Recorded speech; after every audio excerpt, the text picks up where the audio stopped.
Então vamos começar agora a aula 31 do curso de Física 4. Vamos falar hoje sobre a transformação de Lorentz.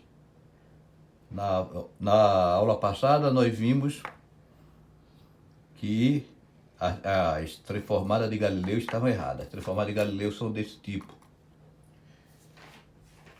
Então que é a coisa intuitiva que você tem, né? Tem a adição de velocidade que é bem simples. Faz assim.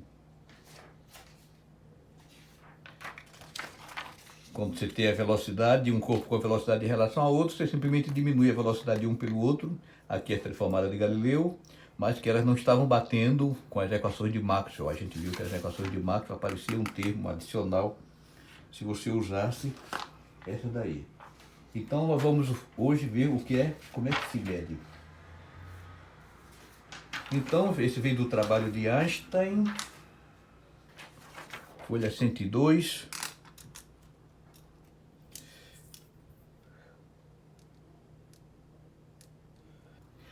Então, o que Einstein fez no trabalho dele sobre a teoria da relatividade foi partir de dois postulados. O postulado é o seguinte, é a regra do jogo. Você não prova um postulado, você não precisa provar. Você diz é assim e acabou.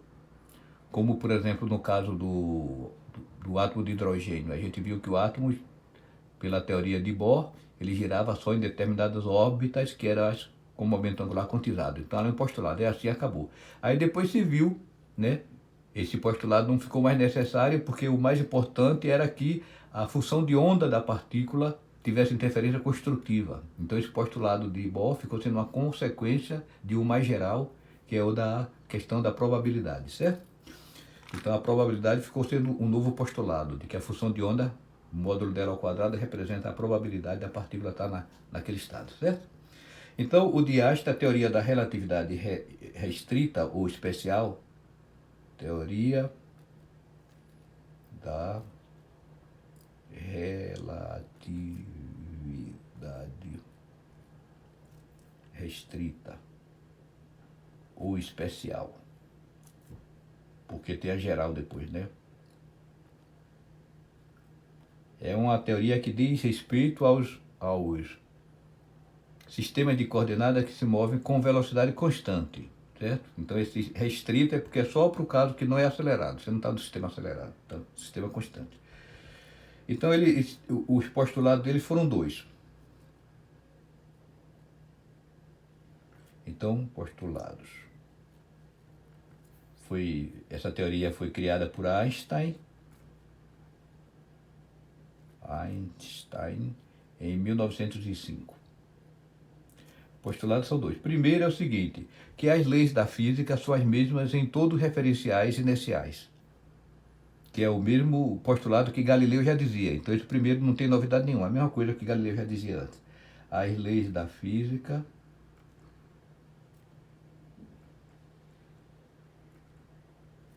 são as mesmas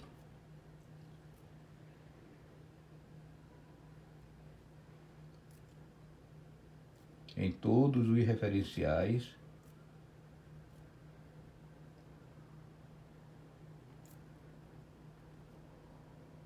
inerciais,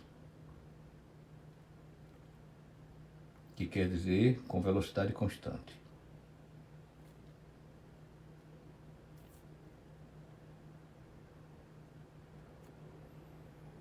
Então esse primeiro não tem novidade nenhuma, isso daí Galileu já dizia, Galileu de 1500 e pouco já sabia disso. Agora o segundo que é importante, o segundo é o seguinte, a velocidade da luz no vácuo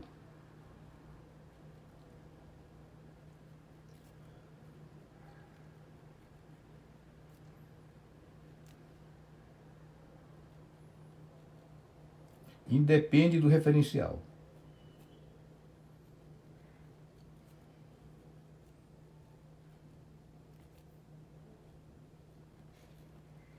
Pronto, isso daqui que é um postulado forte, né? Ele está falando a velocidade da luz é a mesma e acabou, é assim e morreu.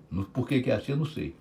Então isso daqui já resolve aquele problema que a gente tinha visto da dedução da velocidade da luz, né? No vácuo, que era c ao quadrado igual a 1 sobre μ0 ε0. Que quando a gente deduz esse valor. E esse valor não diz com relação a quê, é assim e acabou. certo? Então, a velocidade da luz no vácuo, ela foi medida, ela é medida, todo jeito que o pessoal media, dava sempre o mesmo valor, não fazia diferença nenhuma, né? Quer dizer, o pessoal passou a conseguir medir com precisão muito boa. Então, antes de fazer a dedução das transformadas de Lorentz, eu vou fazer uma revisãozinha histórica aqui da velocidade da luz.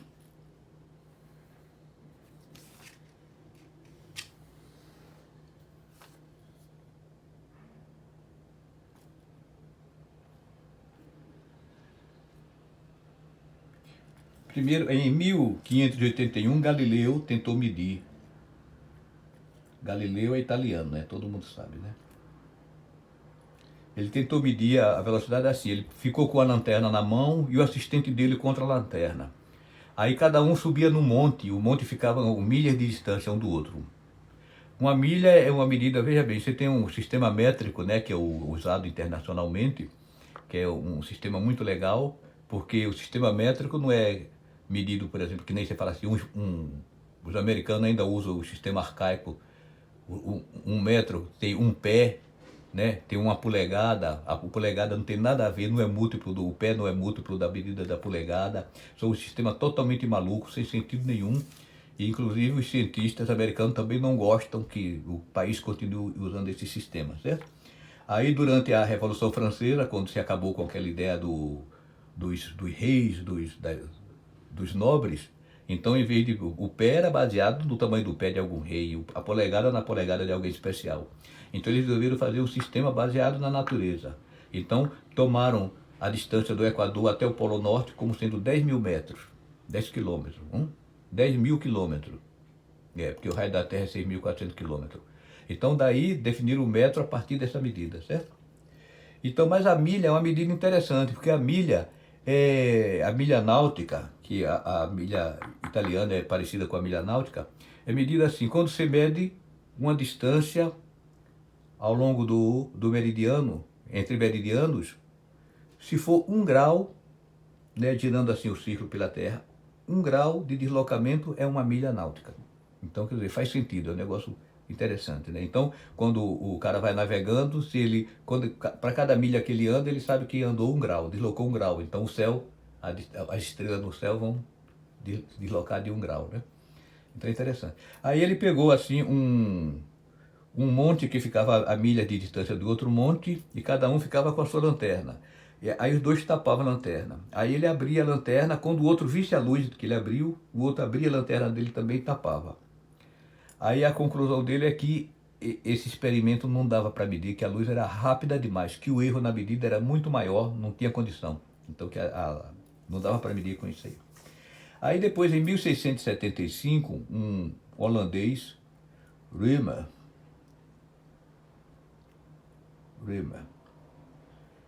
ele fez uma medida por acaso. Ele estava observando as luas de Júpiter, com um telescópio observando as luas de Júpiter. E ele notava que o período que as luas davam a volta em torno de Júpiter variava ligeiramente conforme as estações do ano da Terra. Então, quer dizer, não tinha nada a ver, como é que pode? Porque, na verdade, tá Júpiter, né? Aqui está o Sol e aqui está a Terra girando em torno do Sol. E cá longe está Júpiter, né? Então ele ficava olhando as luas de Júpiter darem a volta aqui, certo? Mas aí essa informação, a luz vinha para cá, e quando a luz chega na Terra e a Terra está mais próxima de Júpiter, ou a Terra está mais longe de Júpiter, essa distância é a distância boa. A gente sabe agora que a distância, o tempo que a Lua demora para vir do Sol até a Terra são de 8 minutos, né? Então aqui dá uns 16, 15 minutos por aí. Então dá um atraso. Era esse atraso que ele via. Porque também tem um efeito Doppler. Quando ele está aqui, se a Terra está girando para cá, aqui está se afastando, né? Então ele está vendo uma coisa periódica, mas ele está se afastando. E aqui ele está se aproximando. Então quando você está vendo uma coisa periódica, é que nem o efeito Doppler da ambulância. Se você está se afastando da ambulância e a ambulância está mandando ondas sonoras, as ondas vão chegando, vai demorar mais para chegar a próxima frente da onda, né? Porque você está se afastando. Então parece que a frequência, que o comprimento de onda é maior. E quando você está se aproximando, não. Os pulsos, né, chegam mais cedo para você, então você vê com a frequência maior. Então acontecia isso, a frequência ficava maior quando a Terra está se aproximando de Júpiter e menor. Aí, vendo isso daqui, para que o negócio batesse e ficasse os dois iguais, ele concluiu, né, que a luz demorava uns 8 minutos para vir do Sol até a Terra. Então ele chegou numa medida boa. Mas não era tão. Mesmo assim ainda era baixa. Aí em 1728, um britânico chamado Bradley, 1728, ó, cada um vai um século de um para o outro, né? Bradley, ele viu o seguinte. Ele com o telescópio, ele tinha um telescópio de uma medida muito boa e ficava observando as estrelas. Aí ele notou que as estrelas ficavam deslocando também conforme o movimento da Terra em torno do Sol. Então, na verdade, o que ele notou, a aberração das estrelas, era o seguinte: a Terra está se deslocando para cá e ele está com o telescópio dele olhando a estrela, certo? Mas aí se a estrela está aqui e a luz está vindo aqui assim, a luz está vindo aqui. Ele tinha que mudar a inclinação da luz do telescópio, né? Para poder ver a estrela. Por quê? Quando a luz chegava aqui, a luz ia descendo para cá, mas a Terra estava se deslocando, entendeu? Então estava assim, ó. A Terra está com o movimento para cá. Vamos supor que a luz estiver vindo aqui para baixo. Se a luz está vindo para baixo e a Terra está andando para cá, você tem que fazer um deslocamento assim para poder enxergar. É que nem assim, imagine que está chovendo e você está com um guarda-chuva. Imagine que as gotas de chuva estão pingando assim, né? Chuva. Mas você está andando. Então você tem que botar o seu guarda-chuva inclinado.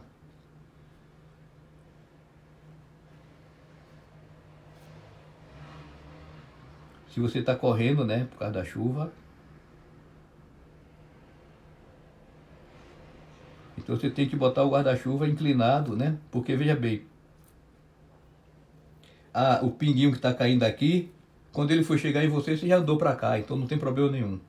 Agora, se você deixar o guarda-chuva reto, se deixar o guarda-chuva mesmo aqui, retinho, a gotinha que está chegando aqui, quando você vier para frente, ela chega na sua cabeça. Então você deixa ela inclinado, certo? Aí essa inclinação aqui tem a ver com a velocidade, né? Aqui no caso seria a velocidade da luz está vindo e a velocidade da Terra. Então, aí a velocidade da Terra é pequena com a velocidade da luz, mas aí como ele tem uma precisão muito boa no telescópio dele, essa inclinaçãozinha mínima que ele tem que fazer, ele percebe. Aí percebendo isso, ele chegou numa medida boa da velocidade da luz, entendeu? E outra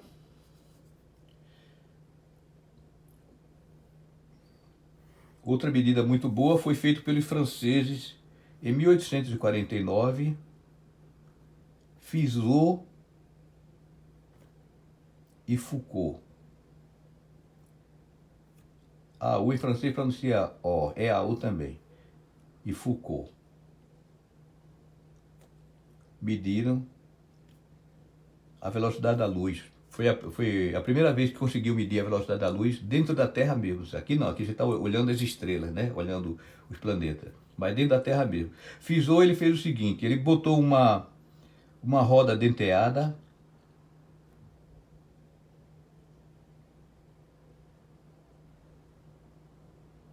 e a luz passava aqui, batia no espelho e voltava, certo? Aí ele botava a roda denteada para girar muito rápido. Então aí existia tinha uma hora assim que a luz vinha e quando ela voltava ela batia no dente. Então a luz passava entre as frestas e quando voltava batia no próximo dente, aí você não enxergava. Então aí você tinha que diminuir um pouco mais a rotação, né, para que a luz chegasse na próxima fresta. Então aí olhando isso, controlando a velocidade de rotação da roda dentada, aí ele achou qual era a velocidade da luz.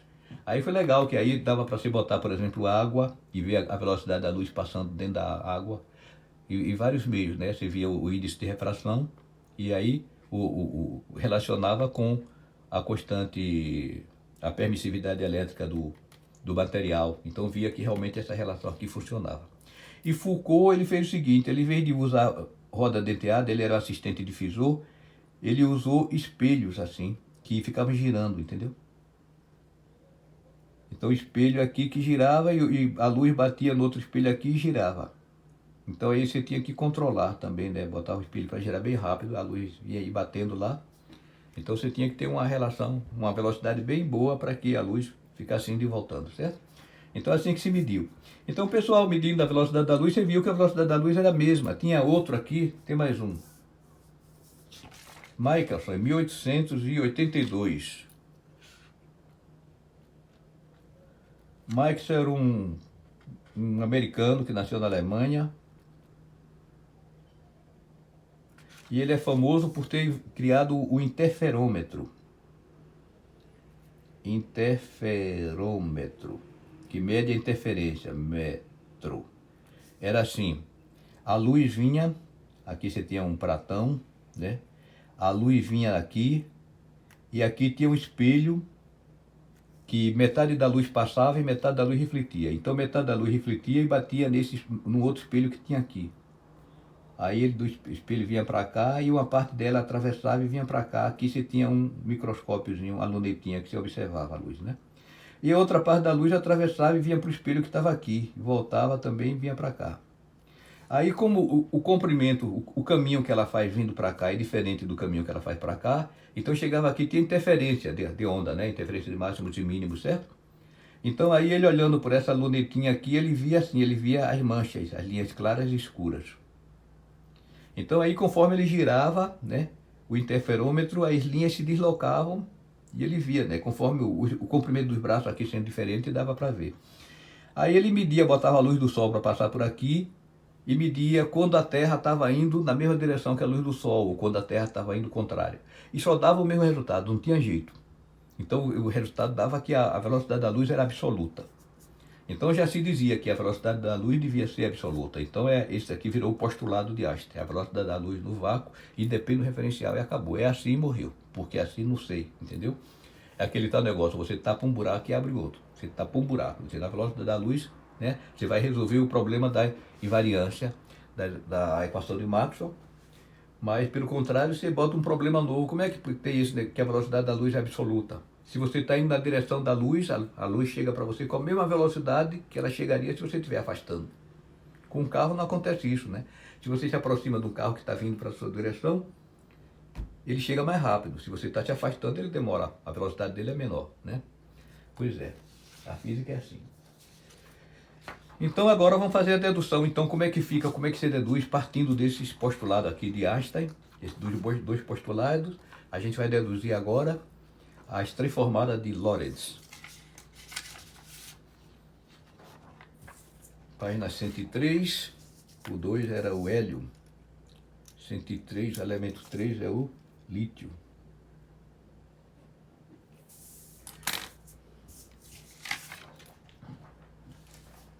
Os alunos dizem assim, se bota o horizonte, então o horizonte que eu quero é transformada de Lorentz. Tem um livro, viu? Quem quiser ver em detalhe, para quem está fazendo o curso e está cheio de agonia, né? Porque tem muita matéria para ver, não precisa. As minhas explicações são suficientes para o que eu vou cobrar. Mas quem quiser ver mais detalhe, tem uma introdução à teoria da relatividade especial de Halliday e Resnick, o mesmo Halliday e Resnick do livro de Física Comum. É um livrinho de capa vermelho, pequenininho, aí ele dá mais detalhes, né? Eu não estou dando tanto detalhe porque é o tal negócio, a gente só faz uma introdução por alto, né? Para vocês parece que é muito especializado, mas não, aqui é quase nada.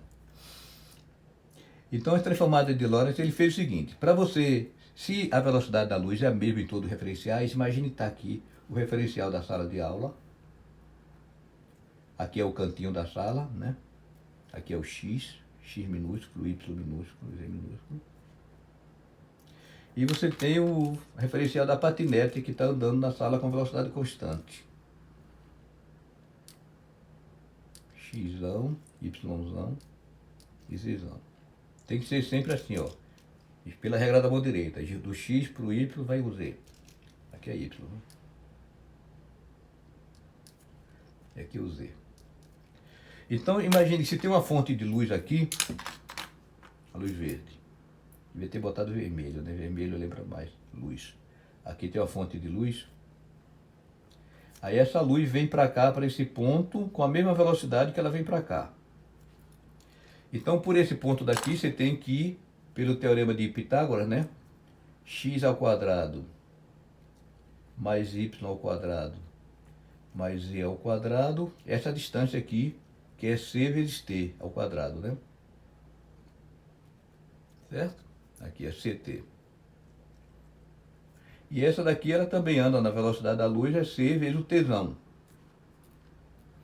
Então fica aqui x ao quadrado, mais y ao quadrado, mais z ao quadrado, também é o mesmo c ao quadrado, só que vezes tzão ao quadrado. Certo? Então a gente quer uma transformação onde isso daqui seja verdade. Então, dos dois referenciais, apesar desse estar andando com velocidade constante, v,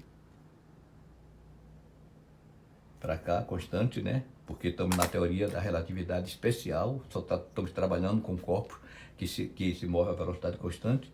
Então vamos ver isso aqui. Então a ideia é o seguinte: as transformadas de Galileu, eu vou escrever aqui, pode ser que você não tenha lembrado ainda.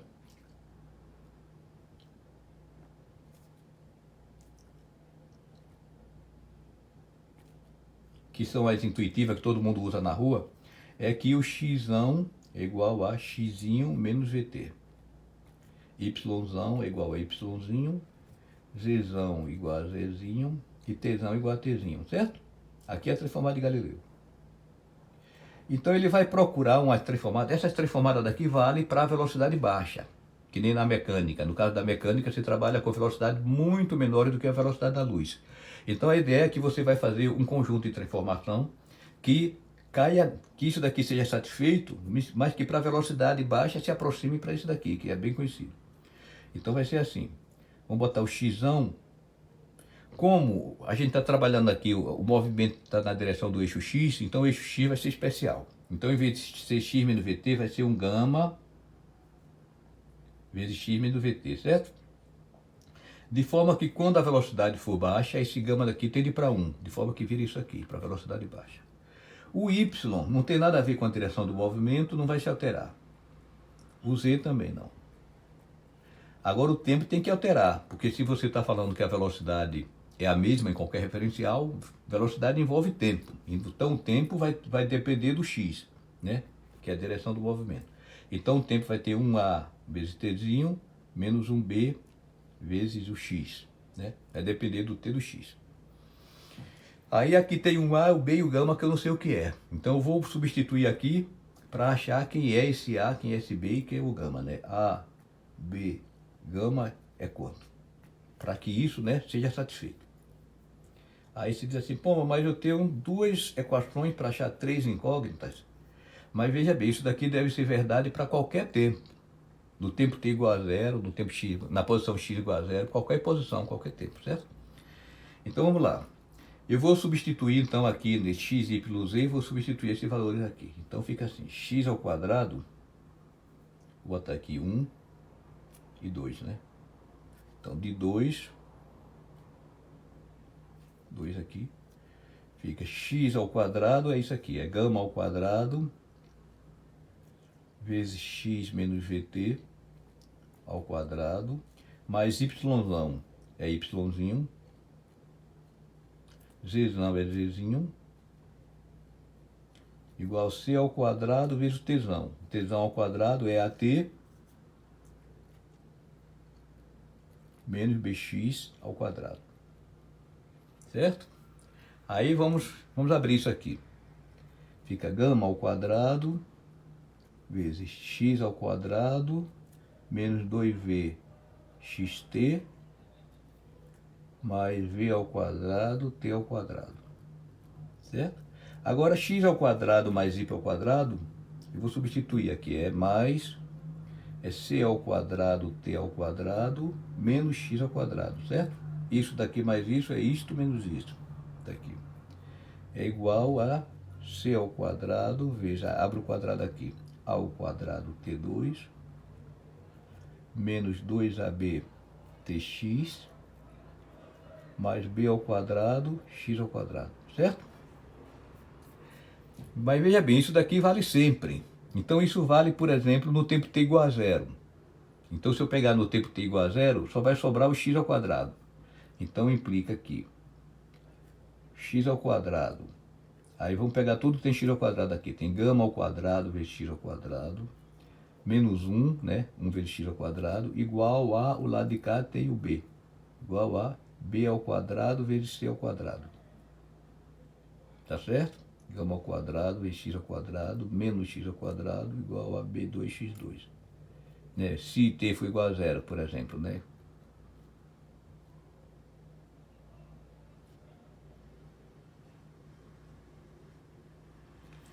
Se x for igual a zero, na origem, só sobra os t ao quadrado. Então fica t ao quadrado, o x igual a zero, né? Os que tem xt ao quadrado é gama ao quadrado, v ao quadrado, que é esse aqui. Vamos marcando, né? Olha aqui, x ao quadrado, gama ao quadrado é este. Menos 1, igual a b2c2. Agora, t ao quadrado, gama ao quadrado, v ao quadrado é esse. Aqui também tem c ao quadrado, mais t ao quadrado, né? Tem t ao quadrado, igual a esse daqui é c2a2. Né? Aqui é se x for igual a zero, por exemplo. E o que sobrou é o 2, tudo multiplicado por 2v. Tem 2v xt. Não tem o v não. 2xt. Então tem menos gama ao quadrado, que é esse daqui. Menos 2 gama ao quadrado xt. E o outro que tem é esse aqui. Também tem o 2xt, tá vendo? Então é menos igual a menos c ao quadrado ab. C ao quadrado AB 2xt, né? O 2xt tem nos dois aqui, botei evidência. Então todo mundo com a bolinha embaixo, quer dizer que eu não esqueci ninguém, né? Então deu esses três resultados aqui, este e este, para achar os três aqui. Então daqui você conclui que, primeiro, que o gama ao quadrado é igual a B2C2 mais 1. E esse aqui de baixo, eu vou dividir por c ao quadrado, você tem que o a ao quadrado é igual a gama ao quadrado, v ao quadrado sobre c ao quadrado, mais c ao quadrado por c ao quadrado, que é mais 1, certo? E o último aqui deu que gama ao quadrado, tá faltando alguma coisa. Gama ao quadrado vezes v, né? Tem um v aqui, ó. Gama ao quadrado v. Gama ao quadrado v é igual a c ao quadrado ab. C ao quadrado AB. Certo? Pronto. Agora desses três eu vou resolver. A partir daqui eu vou fazer de um jeito que é meu, é prato da casa. Os livros não usam esse jeito, que é usando o teorema de Pitágoras, tá? Então esse daqui eu vou fazer um triângulo, que as contas ficam bem rápidas pelo triângulo. Então você tem aqui o gama e a hipotenusa, né? Aqui é 1 mais BC. 1 ao quadrado mais BC ao quadrado igual a gama ao quadrado. E aqui também dá outro triângulo, né? Então a hipotenusa é o A, aqui tem 1 também, e aqui tem o gama V sobre C, né? Aí veja bem, eu não sei se esses triângulos são iguais. Tem um lado que é 1 e o ângulo reto, aqui, né? Para poder satisfazer o teorema de Pitágoras, né? Tem que ser um ângulo reto. Mas aí eu não sei se o ângulo daqui tem que ser, para os triângulos serem iguais, tem que ter 3 elementos iguais. Então vamos ver aqui. Aqui você tem esse ângulo.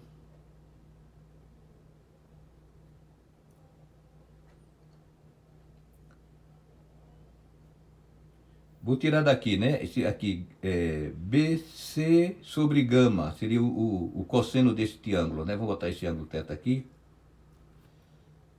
Cosseno de θ igual a BC sobre gama, certo? BC sobre gama. Mas olhando aqui, BC sobre gama, daqui, né? É igual a gama V sobre C, certo? Aqui fica gama ao quadrado vezes V, gama ao quadrado vezes igual a C2B, faltou o A, sobre AC. Mas veja bem, gama VC sobre A é o cosseno desse ângulo aqui. Então, como o cosseno desse ângulo é igual a este, né? Olha, essa igualdade daqui, isso é igual a isso, vem dessa relação aqui, tá? Gama ao quadrado V igual a C2B. Isso daqui vem daqui. Então isso é igual a isso. Mas isso aqui é o cosseno desse ângulo, né? Ó, o cateto adjacente pela hipotenusa e aqui o cateto gama V sobre C sobre a hipotenusa. Então quer dizer que este ângulo é igual a esse. Então os triângulos são iguais, né? Porque ó, um lado igual e dois ângulos iguais, né? Então quer dizer, se conclui aí logo que o A é igual a gama, se esse triângulo é igual a esse, né? Então o A é igual a gama. E o BC é igual a gama V sobre C.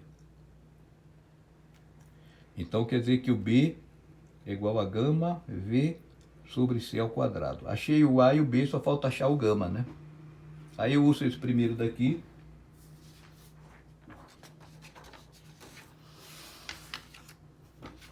(104), o elemento 4 é o berílio.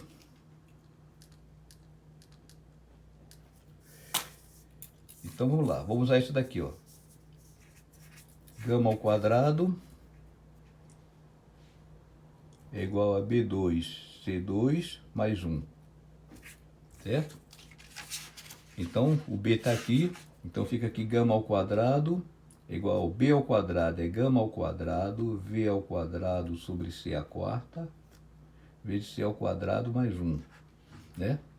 Simplifica, dá que gama ao quadrado é igual a gama ao 2, V2 sobre C2 mais 1. Aí eu passo gama tudo para cá, fica gama ao quadrado vezes 1 menos V2 sobre C2 igual a 1. Então o gama ao quadrado é 1 sobre a raiz de 1 menos V2 C2. Né? Você vê que velocidade por velocidade dá número puro. Então aqui o gama é número puro, tá? Então, mas aí o gama, a gente tem aqui que o gama para baixa velocidade, né? Quando o V tende, opa, aqui é o gama, botei a raiz, então aqui é mais ou menos, né? Ficaria mais ou menos a raiz, pode ser positivo ou negativo. Mas a gente viu que quando a velocidade é pequena, a velocidade tende para zero, o gama deve tender para 1, né? Aqui para ficar igual o caso de Galileu, que é o bem conhecido. Então é V para V muito menor que C, então o gama deve tender para 1, para mais 1. Então, quer dizer, só pode ser o sinal positivo. Então achamos, então o gama é igual a 1 sobre raiz de 1 menos V2 sobre C2. E a gente deixa assim mesmo, porque é usado na teoria da relatividade. Todo mundo, você fala relatividade, o gama da teoria da velocidade, relatividade é isso. É essa letra mesmo grega que é usada, né? Gama. Certo? Então o gama é isso aqui, esse fator. E então daí você tem que o A e o B. O A a gente achou aqui, né?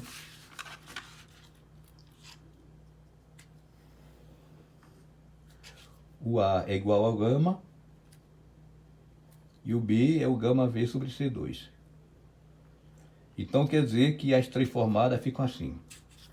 X é igual a gama X menos VT. O Y não muda. O Z não muda. E o T é o A, que é o gama. Vou botar em evidência, vezes Tzinho. Menos o B é o gama, tá vendo? V sobre C2 vezes X.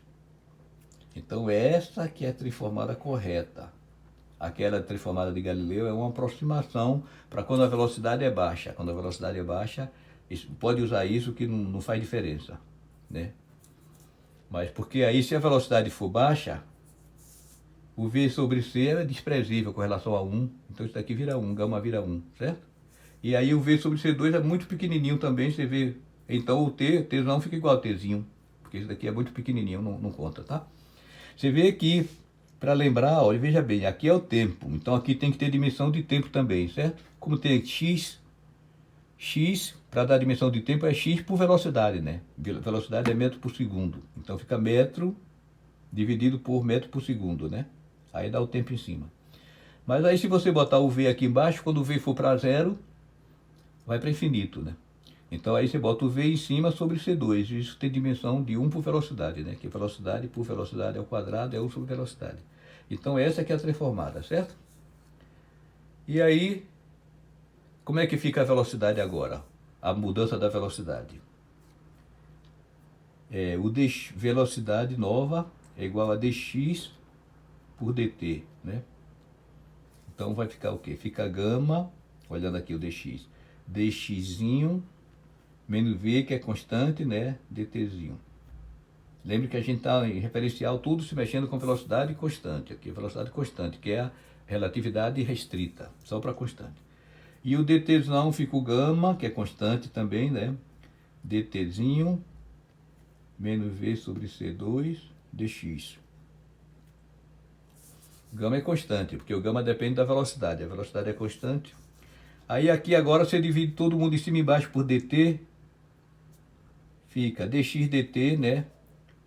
dx dt é a velocidade do corpo. Mas aí não é o vzinho não, viu? Então eu vou botar aqui v barra, v'inha. É o dx dt. Isso daqui é o vzão, tá? Então o vzão é a velocidade. Por exemplo, você tem uma mosca aqui andando, né? Então o vzão é a velocidade vista pela quem está na sala de aula. E o v'inha é a velocidade da mosca vista por quem está na patinete, né? Então, chamando dx dt de vzão, aí eu vou dividir tudo de cima e embaixo por dt, fica assim. O v'inha é igual. O gama com gama cancela, né? Isso aqui cancela com de cá. Então eu divido dx por dt, é vzinho. Opa, é vzão. Aqui eu divido por dt, fica só vzinho. Aqui divido por dt dá 1. E aqui dx por dt é vzão. É dessa forma. Então as velocidades agora se mudam assim. Certo? Aqui é a transformada de Lorentz. Com Galileu, a gente tinha visto que o v'inha era vzão menos vzinho, né? Então aí você vê, como a velocidade da luz é muito grande, 3 vezes 10 a oitava, as velocidades aqui são bem menores. Então isso daqui é desprezível comparado com 1, né? Por exemplo, você pega a velocidade de um carro e outro carro, 60 por hora vezes 100 por hora, dividido pela velocidade da luz ao quadrado, a velocidade da luz bate de longe. Então isso aqui é muito pequenininho, entendeu? Então aí acaba caindo no caso de Galileu. Mas aí quando você chega para coisas rápidas, então o negócio não funciona mais. Então essa aqui é a transformada de Lorentz.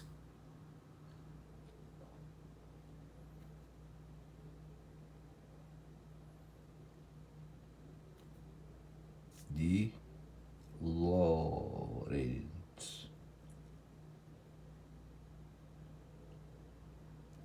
Certo? E aqui é a mudança de velocidade. A velocidade muda dessa forma, as coordenadas mudam assim. Então o tempo agora varia, conforme para cada posição o tempo é diferente. Tá?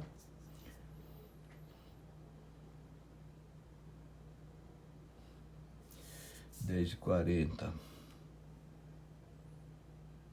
Então aí nós vamos ver na aula seguinte, nós vamos ver a contração do espaço, como daqui decorre que então o espaço se contrai. Mas eu vou fazer mais uma coisa, dá tempo ainda. Página 105. O 5 é o boro. Boro. Então veja bem, se você tem aqui a sala de aula, e aqui você tem a patinete, andando com velocidade constante, V.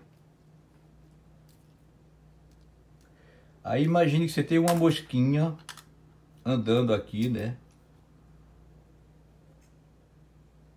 A mosquinha voando com a velocidade vzão. Se a velocidade da mosca for c,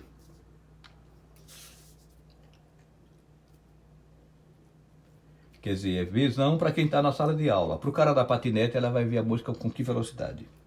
Então, quanto vai ser o v'inha? Aí você substitui aqui na fórmula. V'inha vai ser o vzão, que é c, menos v, dividido por 1 menos vzão é c, certo? Então fica c por c ao quadrado, v sobre c, tá? Aí eu multiplico v'inha c menos v.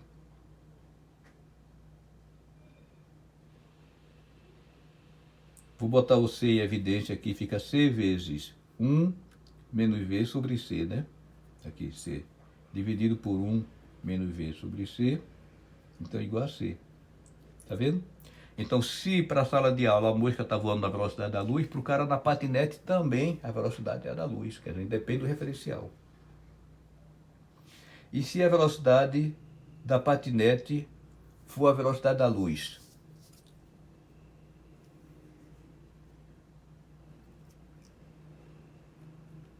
E a mosca tiver com a velocidade mortal, como é que vocês acham que fica? Tem uma mosca voando na sala e a patinete vai para lá na velocidade da luz. A patinete vai ver a mosca com que velocidade? Indo para lá também com a velocidade da luz? Vamos ver. Então fica aqui. V',